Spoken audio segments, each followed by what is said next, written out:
नमस्कार दोस्तों, आज हम लोग गुप्त वंश के अंतिम सम्राट, महत्वपूर्ण सम्राट जिनके बारे में बहुत महत्वपूर्ण बातें मिलती हैं दोस्तों, स्कंदगुप्त के बारे में पढ़ेंगे। स्कंदगुप्त के बारे में महत्वपूर्ण बात ये मिलती है दोस्तों कि इन्होंने के शासनकाल में एक महत्वपूर्ण विदेशी आक्रमण हुए, जिनसे आक्रमण को बचाने के लिए इन्होंने उनसे युद्ध किया। और इनके शासनकाल में एक और महत्वपूर्ण बात ये मिलती है दोस्तों कि इनका चीन के साथ बहुत ही गहरा संबंध रहा है, उसके बारे में हम लोग जानते हैं। तो चलिए दोस्तों, वीडियो को हम लोग प्रारंभ करते हैं और स्कंदगुप्त के बारे में, गुप्त वंश के अंतिम शक्तिशाली महान सम्राट के बारे में हम लोग पढ़ेंगे और इनकी महत्वपूर्ण बातें जो एग्जाम में लगातार पूछी जाती हैं उनके बारे में हम लोग जानेंगे। ठीक है दोस्तों, वीडियो को हम लोग प्रारंभ करते हैं। वीडियो को अंत तक देखिएगा, इसमें बहुत सी महत्वपूर्ण बातें आपको मिलने वाली हैं। तो ठीक है दोस्तों, शुरू करते हैं। स्कंदगुप्त स्क्रीन पर आपको दिख रहा है। स्कंदगुप्त के बारे में ये मिलता है दोस्तों कि इन्होंने 455 से लेके 467 एडी तक, 455 से लेकर 467 एडी तक इन्होंने शासन किया दोस्तों। बारे में ये मिलता है दोस्तों कि इनको शक्रादित्य की उपाधि इन्होंने धारण की थी। इस बात को भी आप याद रखें दोस्तों, अगर उपाधि की बात दी जाए तो इन्होंने शक्रादित्य की उपाधि इन्होंने धारण की थी और इनको क्रमादित्य भी कहा जाता है। इनके शासनकाल में ये महत्वपूर्ण बात मिलती है, अभिलेख मिले हुए हैं जिनसे महत्वपूर्ण जानकारी इनके शासनकाल की बातें मिलती हैं। है दोस्तों, अभिलेख, 2 अभिलेख हैं दोस्तों।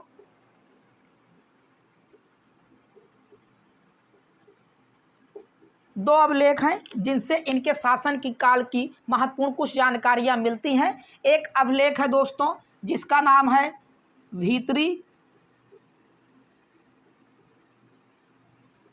अभिलेख। और भीतरी अभिलेख उत्तर प्रदेश के गाजीपुर जिले से मिला हुआ है। इस बात को भी आप याद रखें दोस्तों, ये यूपी के गाजीपुर जिले से मिला हुआ है।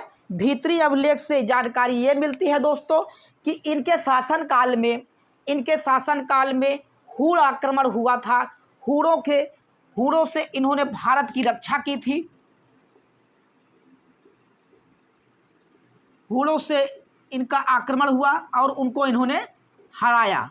तो याद रखें दोस्तों, हूणों का आक्रमण इनके शासनकाल में हुआ और इन्होंने हूणों के आक्रमण से देश को उस समय बचाया था। आप इस बात को भी याद रखें। और अगर रुद्रदामन के जूनागढ़ अभिलेख की बात किया जाए दोस्तों,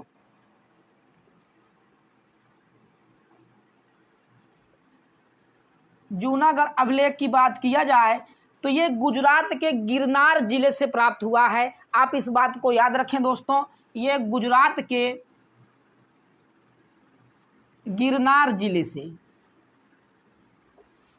जिले से प्राप्त हुआ है। इसमें जानकारी ये मिलती है कि स्कंदगुप्त ने गिरनार में पाई गई सुदर्शन झील के पुनर्निर्माण की जानकारी यहाँ पर मिलती है। तो याद रखें दोस्तों, इसमें अगर जानकारी जो मिली हुई है वो है सुदर्शन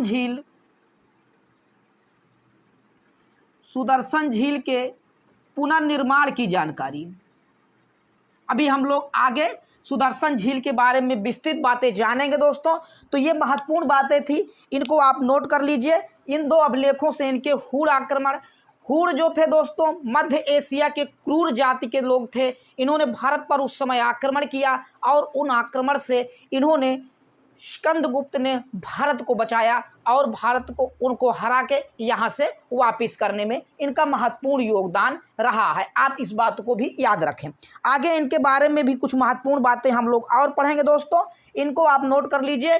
तो इनके शासनकाल में इन्होंने चीन के शासक के यहाँ अपने राजदूत भेजे और उनसे कुछ महत्वपूर्ण संबंध इनके रहे हैं। आप इनको नोट कर लीजिए दोस्तों। तो इनको हम लोग मिटाते हैं, तो आगे और भी महत्वपूर्ण बातें इनके बारे में जानकारी लेते हैं जो है।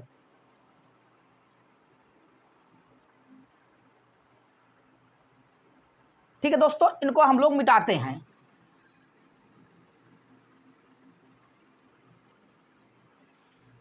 इनके शासनकाल में ये मिलता है दोस्तों कि इन्होंने चीन के शासक उस समय थे दोस्तों, शांग सम्राट चल रहा था, चीनी शासक।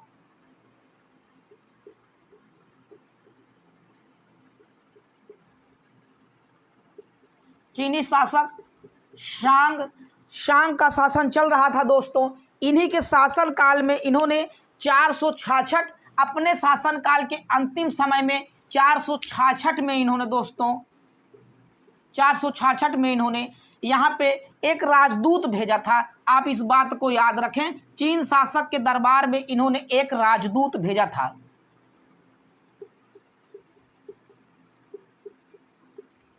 चीन शासक के दरबार में एक राजदूत भेजा था दोस्तों। इस बात को भी आप याद रखें, चीनी सम्राट के शांग शासन काल में इन्होंने एक 466 में इन्होंने चीन शासक के यहाँ एक राजदूत भेजा था दोस्तों। ये महत्वपूर्ण चीज़ें इनके शासनकाल में मिलती हैं। आगे कुछ महत्वपूर्ण बातें आप जान लें। इनकी एक राजधानी पाटलिपुत्र थी और एक दूसरी राजधानी इन्होंने मिलता है दोस्तों कि इन्होंने अयोध्या को दूसरी राजधानी बनाया था। इनकी राजधानी के बारे में अगर आप ध्यान दें दोस्तों, इनकी राजधानी एक पाटलिपुत्र थी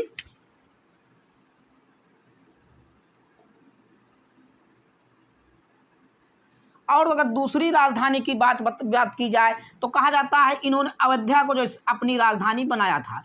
जैसे आपने सम्राट चंद्रगुप्त विक्रमादित्य के बारे में आप जानते हैं कि उन्होंने पाटलिपुत्र को अपनी पहली राजधानी और एक धार्मिक राजधानी उज्जैन को उन्होंने बनाया था।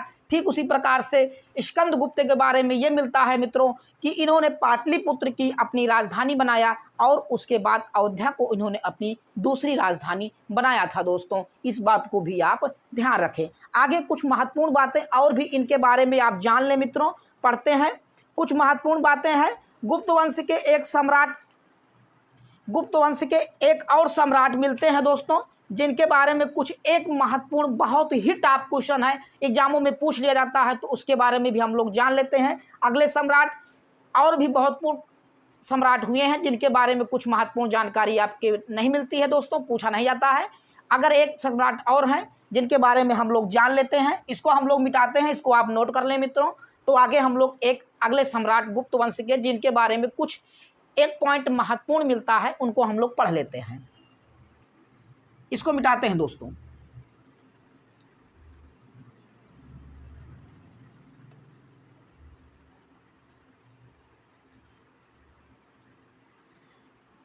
एक अगले सम्राट मिलते हैं जिनका मिलता है परवर्ती गुप्त में दोस्तों, जिनका नाम था भानुगुप्त।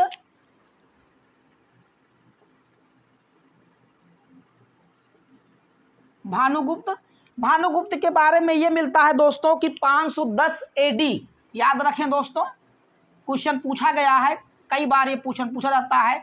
510 एडी में इनके शासनकाल में ये मिलता है एरण। इनके शासनकाल में एक एरण अभिलेख है दोस्तों। इसी अभिलेख में सती प्रथा होने का एक प्रमाण मिलता है, अभिलेखी प्रमाण, जो सती प्रथा के बारे में जानते हैं। इनके शासनकाल में एक सेनापति थे दोस्तों, याद रखें, सेनापति जिनका नाम था गोपराज। और कहा जाता है ये किसी एक युद्ध में मारे जाते हैं और इनके मारे जाने के बाद इनकी पत्नी आग में जलकर अपनी आत्मदाह कर लेती है और सती प्रथा का प्रथम अभिलेखी प्रमाण यहाँ पे मिलता है। ये क्वेश्चन कई बार पूछा गया है दोस्तों कि सती प्रथा का प्रथम अभिलेखी प्रमाण कहाँ से मिलता है, तो भानुगुप्त एरण अभिलेख से मिलता है। आप इस बात को याद रखें, इनके शासनकाल में सती होने का प्रथम प्रमाण,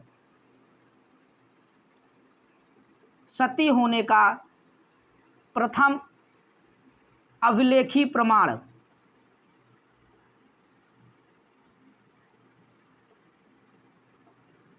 सती होने का प्रथम अभिलेखी प्रमाण भानुगुप्त के एरण अभिलेख से मिलता है। इस बात को भी आप नोट कर लें दोस्तों।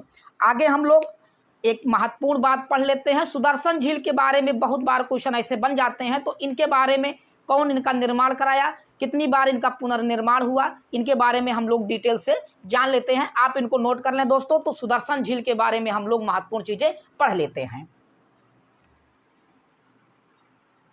गोपराज इनके सेनापति थे, एक युद्ध में मारे जाते हैं तो उन्हीं की मृत्यु के बाद इनकी पत्नी सती होने का प्रमाण सती हो जाती है दोस्तों।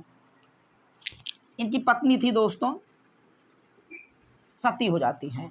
आगे हम लोग महत्वपूर्ण बातें सुदर्शन झील के बारे में पढ़ लेते हैं। आप इनको नोट कर लें दोस्तों।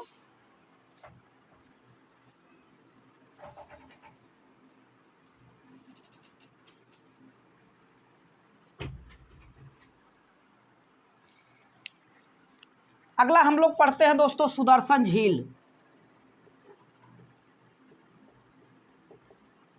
कई बार इतिहास में इसका वर्णन हर कई शासकों के शासनकाल में मिल जाता है। सुदर्शन झील गुजरात में स्थित है, गिरनार में। आप याद रखें, जूनागढ़ गिरनार में एक अभिलेख मिला हुआ है। आप रुद्रदामन का याद रखें दोस्तों। रुद्रदामन का एक अभिलेख है। ये शक शासक थे,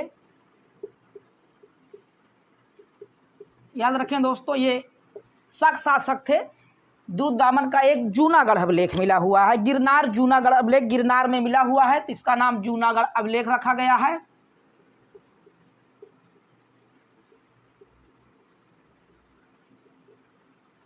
इसमें सुदर्शन झील की जानकारी मिलती है, याद रखें। इसी अभिलेख में सुदर्शन झील की जानकारी मिलती है। कहा जाता है सुदर्शन झील का निर्माण की अगर बात किया जाए दोस्तों, निर्माण की अगर बात किया जाए तो चंद्रगुप्त मौर्य ने इसका निर्माण कराया।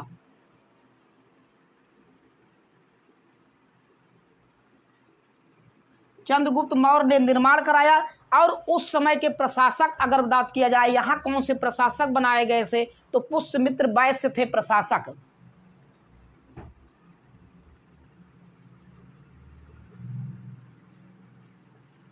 पुष्यमित्र वैश्य इसके प्रशासक उस समय बनाए गए थे। आगे अगर इनके पुनर्निर्माण की बात किया जाए तो इसके बाद फिर पुनर्निर्माण का कार्य हुआ।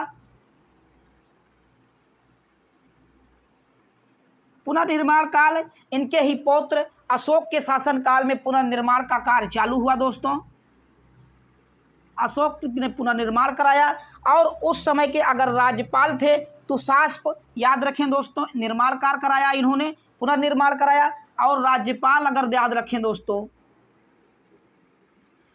तुषास्प, याद रखें दोस्तों, उस समय के राज्यपाल अगर ध्यान दें,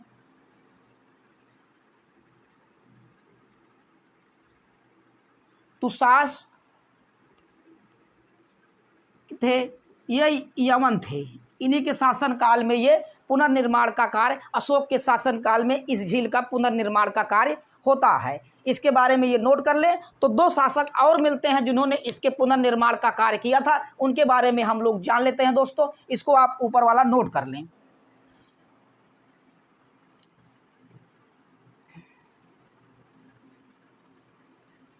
इसके बाद याद रखें दोस्तों, पुनर्निर्माण के बाद इसके बाद एक रुद्रदामन ने इनका पुनर्निर्माण कराया। आप इस बात का ध्यान रखें। इसके बाद पुनर्निर्माण रुद्रदामन ने कराया। रुद्रदामन उस समय इन्होंने अभिलेख बनवाए और इनके शासनकाल में चक्रपालित नाम के एक व्यक्ति थे, उन्होंने इसका पुनर्निर्माण कराया। ये पुनर्निर्माण का कार्य इन्होंने फिर से कराया, याद रखें दोस्तों।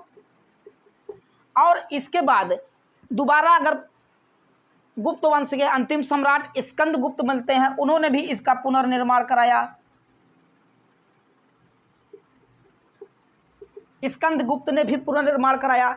तो याद रखें, इसमें प्रणदत्त थे उस समय इनके शासनकाल में, जिन्होंने इसको पुनर्निर्माण में ये योगदान दिया था। तो आप याद रखें दोस्तों, सुदर्शन झील के निर्माण में चंद्रगुप्त मौर्य का योगदान रहा। उसके बाद उनके पौत्र अशोक ने इसका पुनर्निर्माण कराया। फिर उसके बाद आप देखेंगे शक शासक रुद्रदामन ने पुनर्निर्माण कराया। फिर उसके बाद लास्ट गुप्त वंश के अंतिम महत्वपूर्ण सम्राट हुए स्कंदगुप्त ने इस झील का, सुदर्शन झील का पुनर्निर्माण कराया था। तो ये रहे स्कंदगुप्त, गुप्त वंश के महत्वपूर्ण अंतिम सम्राट दोस्तों, जिनके बारे में हम लोगों ने जाना। अगले नेक्स्ट वीडियो में कुछ गुप्त वंश की महत्वपूर्ण बातें बची हुई हैं जिनके बारे में हम लोग पढ़ेंगे। उसके बाद गुप्त साम्राज्य खत्म हो जाएगा दोस्तों, और नेक्स्ट वीडियो में हम लोग अगले साम्राज्य के बारे में पढ़ेंगे। तो ये रहे दोस्तों, आप वीडियो को पूरा देखिएगा दोस्तों, लाइक कमेंट और शेयर सब्सक्राइब भी कर लीजिए ताकि ऐसे ही महत्वपूर्ण वीडियो आपको मिलती रहे दोस्तों। इसमें आप याद रखें दोस्तों, करंट की लगातार मंथली वीडियो या करंट की आप याद रखें दोस्तों, करंट की वीडियो मंथली लगातार बनाई जा रही हैं। वो आपके लिए हर एग्जाम के लिए, जिस भी एग्जाम की आप तैयारी कर रहे हैं उसके लिए महत्वपूर्ण होने वाली है। आप वीडियो को जरूर देखिए। ठीक है दोस्तों, नेक्स्ट वीडियो में हम लोग मिलते हैं।